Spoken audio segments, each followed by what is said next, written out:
Australia. Home to some of the deadliest pests on the planet. Whoa! It's so overrun by these killer critters, they're calling in reinforcements. From Britain? Can these 9 rookies with a passion for pests rise to the challenge?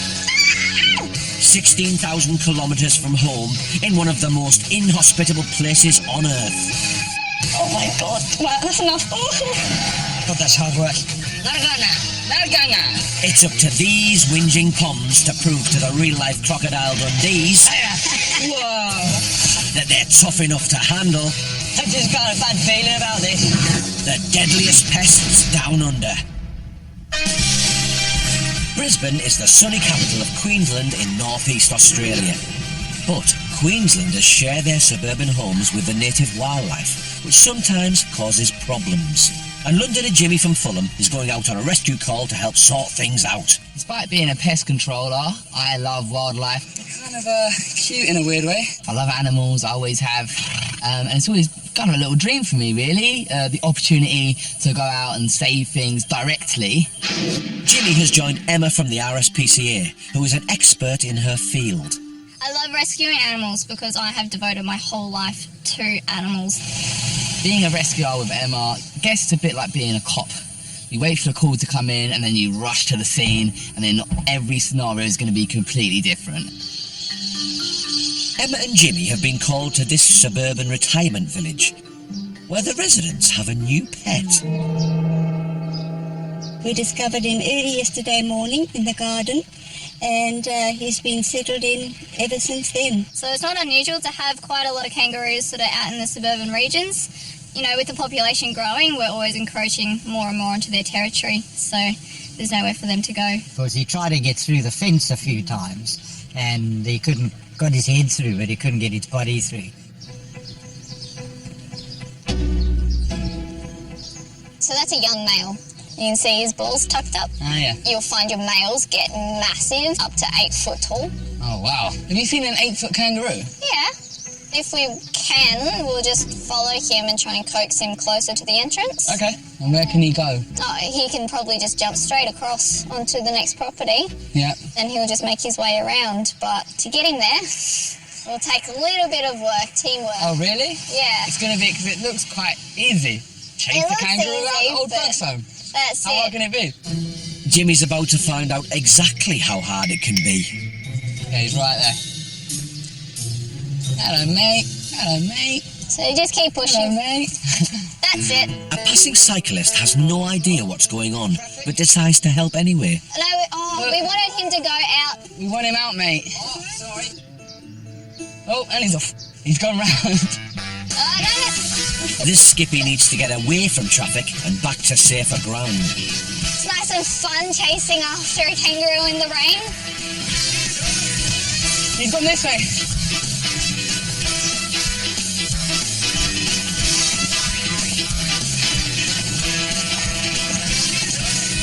Catching the kangaroo is as difficult as it looks. Them long legs, they put them to good use. A kangaroo can hop at speeds of 70 kilometres an hour, so Jimmy would need the stamina of an Olympic athlete to keep up. Can't race a kangaroo. You fast, didn't you?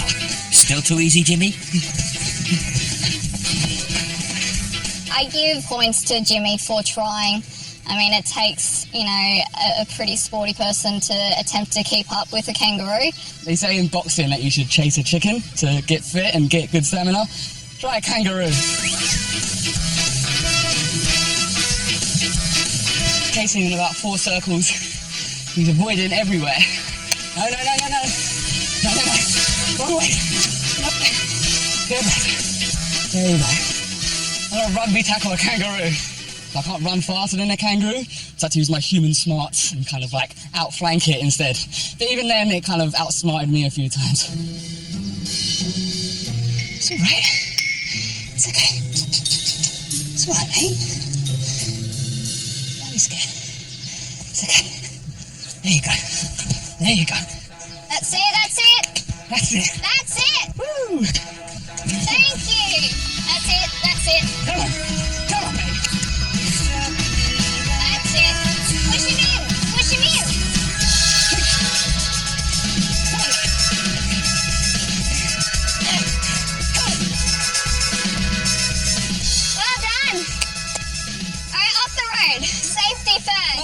puckering.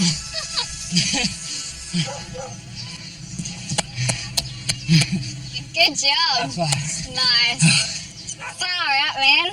That was awesome. It was. Yeah. He can blow. Yeah. I thought I could beat a kangaroo in a race. Nope. No. Another animal, I can't beat in a race. No, absolutely not. Nah, that is brilliant. Awesome. Too easy. Job done. I wouldn't say too easy, but yeah. Job done. Job done.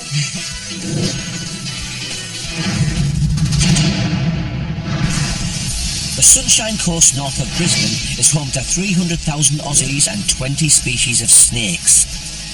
Even in built-up areas, there's likely to be a snake nearby, watching and waiting. And Amber from Essex is about to come face to face with one. I want to experience as much as Australia as I can. I want to meet as many new people as I can. I want to handle as many animals as I can. Just putting myself completely out of my comfort zone. Amber has teamed up with local snake catcher Richie, who's on call 24/7. So we've just had a call. We've had a guy that's been doing some gardening, and unfortunately he's uncovered a snake, or what he thinks is a snake. So on the way here, I'm thinking I don't know where I'm going, what I'm turning up to, what sort of snake it is, how dangerous it is, how much harm it can do to me, how hard it can bite me. Does this extend? Nope. I can give you a longer one. Richie Gilbert, the snake catcher. He loves his job. He loves himself. So he had his hair gelled and his hair all pristine, and I was expecting a kind of a more rugged guy who was from out in the bush, but Richie's not like that at all. I'm going to do my best Amber impression for you. Hello. It's nice to meet you. I'll catch your snake. Oh, blimey, you got a snake in your house. Richie freaking Gilbert. Looks like these two want to prove to each other they're more than just a pretty face. So you can't see anything yet, but I've spotted something already. Something quite significant. Okay. If you come over here, It's got a nest. you're onto it, aren't you? You see that little hole there? Yep. I can see from here already that it's a she, and she's sitting on some eggs. Yeah. We don't want her leaving the eggs, so basically we've got to take her and the eggs together, and then we decide what we do. She's going to guard those eggs. She's not going to be happy. So it's a carpet python. Yeah. So not venomous. Yeah. They do have a lot of sharp teeth, Yeah. and a bite can be quite painful. Imagine 100 needles going into your arm all at once. That's what it's like to be bitten by a carpet python. They're great to have around. They eat rats and mice and everything around the property. The snake has to be relocated because the garden is going to be renovated. A female will generally sit around her eggs and guard those eggs at all costs. She'll be quite bitey, very defensive. So having Amber there close to that snake, I have to have my wits about me to make sure she's not bitten. I probably won't let you put your hands in there No, because it will bite. Okay, I won't put my hands in there. The only way Richie can get the python to leave her nest is to deliberately make her angry. It's part of the job I really don't like doing. Come on. I just want to try and be as gentle as I can. I just don't want to be rough with her. I just want her to leave after I've given her a bit of a poke and a prod. She's trying to do that. Did she get you? No. Come on, darling. She's a python and she's got teeth and she launched out and bit Richie. It's round one to the carpet python, who grows angrier by the second. Come on. She's going to come flying out again when I touch her.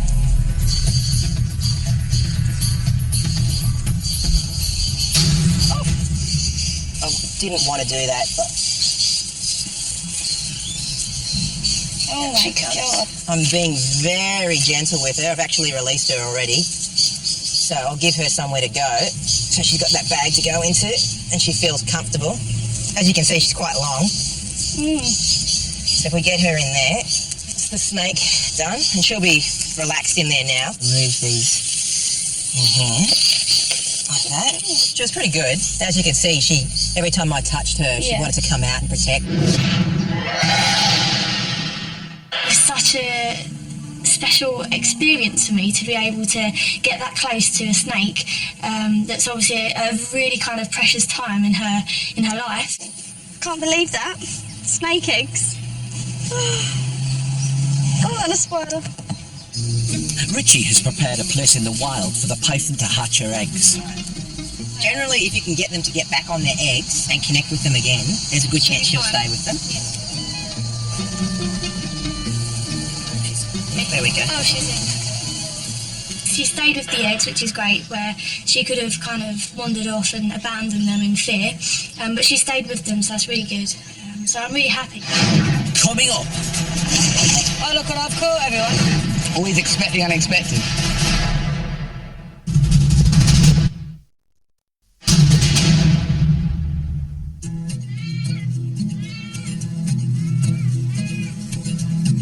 Raminginning is an extremely remote indigenous settlement in Arnhem Land on the northern tip of Australia. It's so isolated, you need a permit to travel here. But Birmingham Pest Controller Craig has been invited by the local rangers to help them with their crocodile monitoring programme. We're based at Raminginning. One of the good things about our program is we go back out on country and we look after our country and we keep all our knowledge and culture strong. The Yolnu people are the traditional owners of this vast area, which is 2/3 the size of England. For generations, these custodians have lived and worked in harmony with their environment. Look at that. Beautiful place. I'm in Raminginning, and it's a desolate place in the middle of nowhere. I've been invited to come out with a mob tonight on a boat. Sounds interesting. Although I think it's going to be dangerous and outrageous, as normal.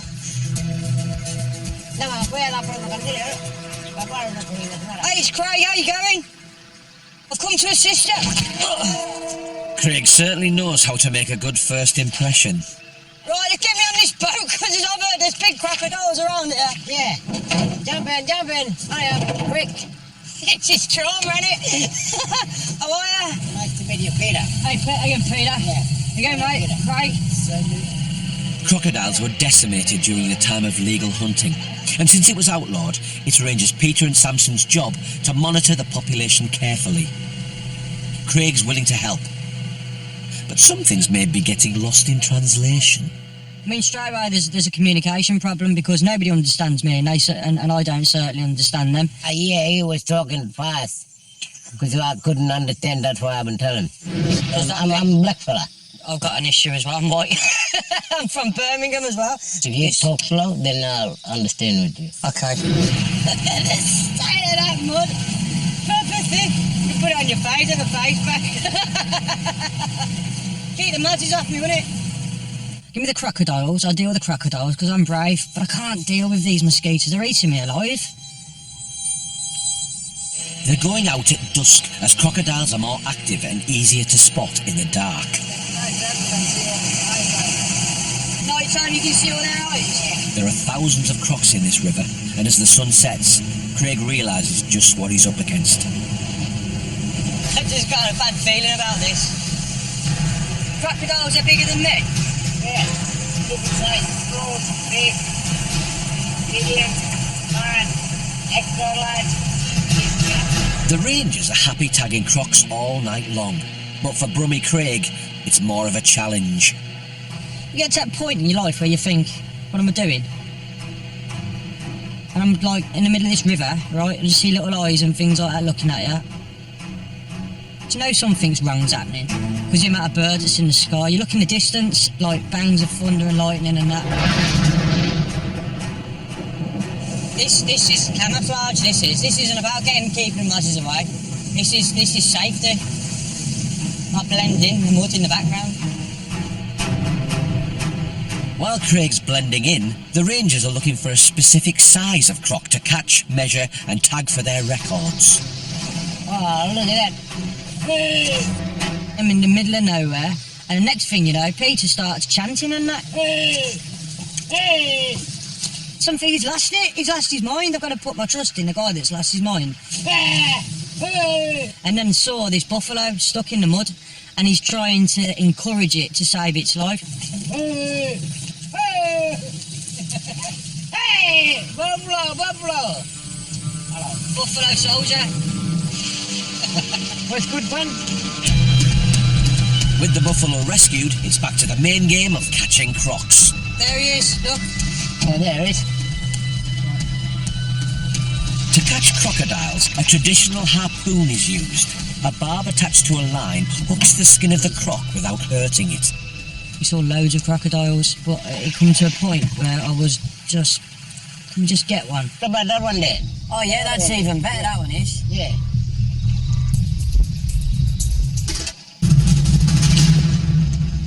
When the croc is hit, the harpoon detaches and the croc is reeled in with a heavy line. No, come back a little bit, come back.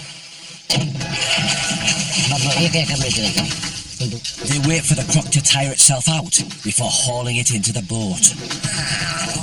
My day's growling at ya.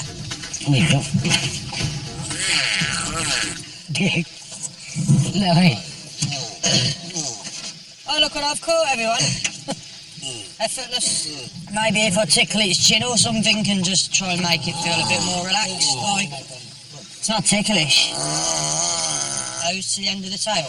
Crocs are measured and marked for identification, so future generations can keep track of them. So next time they will harpoon them, or maybe our kid can harpoon it, then they can go through computer so they know. Can we give it a name? We'll have a quick sec. Yeah, you do it. I'll do it. What we gotta do? And when you put your finger, straight away you're gonna feel something in there. I was seeing a check for the sex. So when he meant me, sex the crocodile, but you put your finger inside of it and you determine the sex of it. I think it's a girl. There was no blockage or anything. Okay. Because there was no obstruction in there meant that actually it was a female crocodile. Felt wrong, it did, you know, but I did it. It's all for science, all good for that. What are we going to do with it? Mark him. I'll mark him. So we're marking this to identify it. We cut off some of the little fins at the back, number 3, number 5 and number 6, which equals number 14. So our crocodile is actually named number 14. I'd like to call it Craigetta or something like that. That'd be lovely, wouldn't it? 1, 2, 3. By the way. Yeah. So now I know exactly what it feels like to be a scientist because I participated in the measuring and the conservation of crocodiles. I'm the crocodile king now. I'm the man.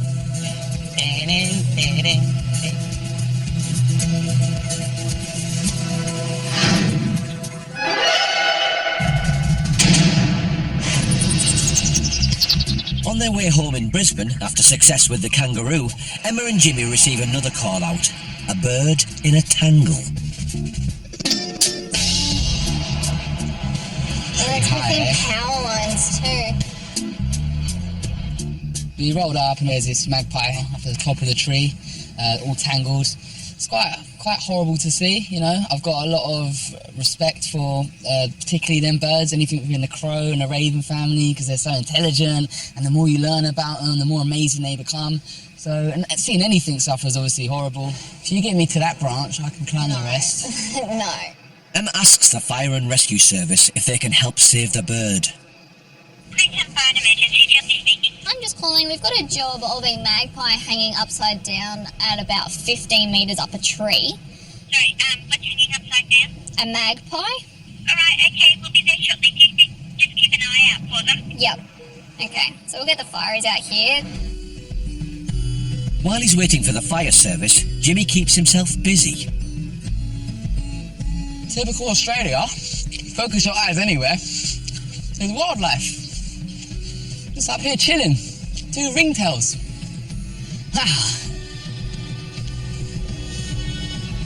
This is so beautiful. You don't get this in London. You don't get to see something. So we have our own wildlife, but like that, it's magical. It's just the norm. Just the norm to the average Aussie. Always expect the unexpected. Before long, not 1, but 2 fire trucks arrive. We can put a link stick up there and Yeah. try and... I don't really see this scenario unfolding back home. I actually came across a magpie a few weeks before I came out, and it took hours of calling nothing but dead ends and having to put the magpie myself in a shoebox and deliver it all the way in West London, an hour away, to actually have anything kind of resolved. And a magpie stuck in a tree here, and look, emergency services turn up.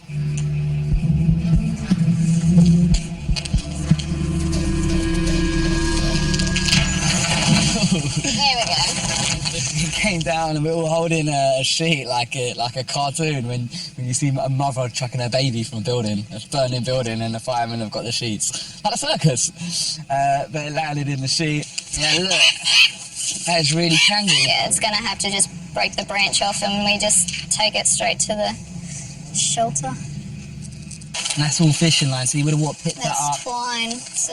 Oh, it's twine? Yeah, it could be made from a nest, like they've just found twine on the ground, people have chucked out. But does he look like he's got any broken bones or permanent injuries from what you can see? He's probably done a lot of damage. This could be dislocated, and he's quite dehydrated as well. We'll get him back and get the vets to look at him. That was an interesting experience. I feel quite good right now. It's quite nice to rescue things and be neighbourhood heroes, you know. Hopefully all's well that ends well. Happy ending for the magpie. The magpie was treated by the wildlife vet and is now in rehab with a volunteer. It's expected to make a full recovery.